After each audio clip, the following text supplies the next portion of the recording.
Darling, I thank God I'm married to you. It couldn't have been better.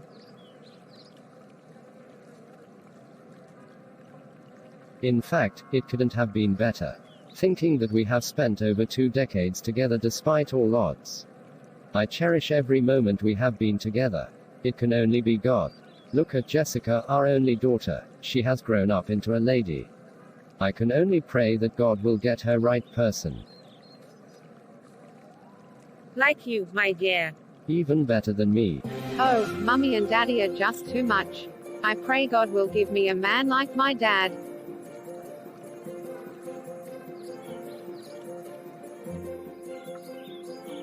I'm so tired, sweetheart. I was so busy at work today. I feel like taking a nap. Jessica has not come back from school. She would have prepared our food. Sweetheart, let me help in doing that. I've been home for some time now since there is no overtime today. Darling, I'm so grateful. I hope Jessica will come back on time to help you in the kitchen. Oh Jessie, you are back from school. Welcome, dear. Yes, Daddy, Mummy said you were here. Let me take over. I will finish quickly. Daddy is always amusing me. He's just too caring and loving. I will have to ask Mummy how she knew Daddy is the right person for her, or is it just by luck?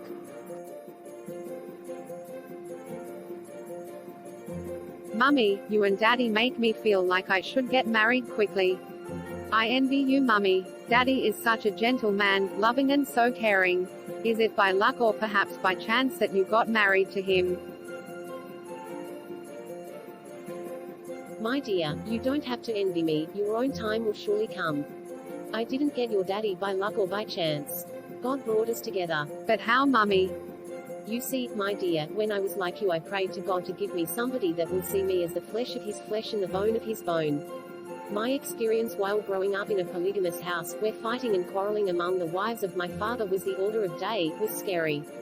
So, when Christ saved me, I realized God has a better plan for me. I started praying not to have such experience that my mother had. So, Mummy, is that all? One day I discussed with the president of the fellowship my fear about marriage. He opened my eyes to the fact that Jesus Christ has redeemed me from the curse in the family, and based on that, I should stand against what I do not want in my marriage in prayers even before the man came. He said I should settle it in prayers, all I wanted.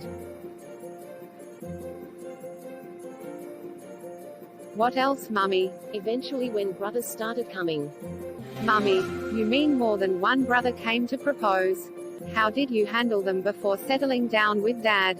You know, God said in Psalm 32 verse 8 that I will instruct you and teach you in the way you should go. I will counsel you with my loving eye. Every child of God must recognize how God speaks to him, so as to know what he is saying on every issue, including choosing a life partner. Whenever a brother proposed, I would go to God in prayer and fasting for some days, and God would always give me a sign. I was completely ready to do God's will. But Mum, what about your conviction about Dad? When your dad came, I fasted and prayed as usual. I had this peace in my heart after the prayers. God also gave me a revelation to confirm it. Apart from that, you know, the relationship started when we were in year 3 in the college, and throughout the period I opened my eyes wide to see if he really loved God. What do you mean by that, Mum? You see, my dear, there are brothers who believe in it doesn't matter things. They ask sister they are courting to kiss, hug, or even sleep with them, that after all they are going to be husband and wife. But your daddy really demonstrated his love for God and his fear of God. He kept ringing it in my ears that we should keep ourselves pure so as not to defile our marriage bed. We used our courtship period to fast and pray, asking God to let his purpose be fulfilled in our marriage. We normally meet in the college chapel for our prayers. So, Mummy, if Dad had asked you to sleep with him, you would not have married him?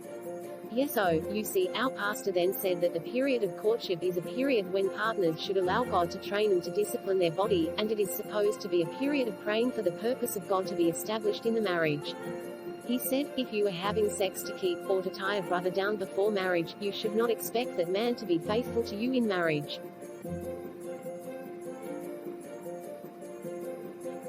Mummy, thanks so much. I've learned a lot today.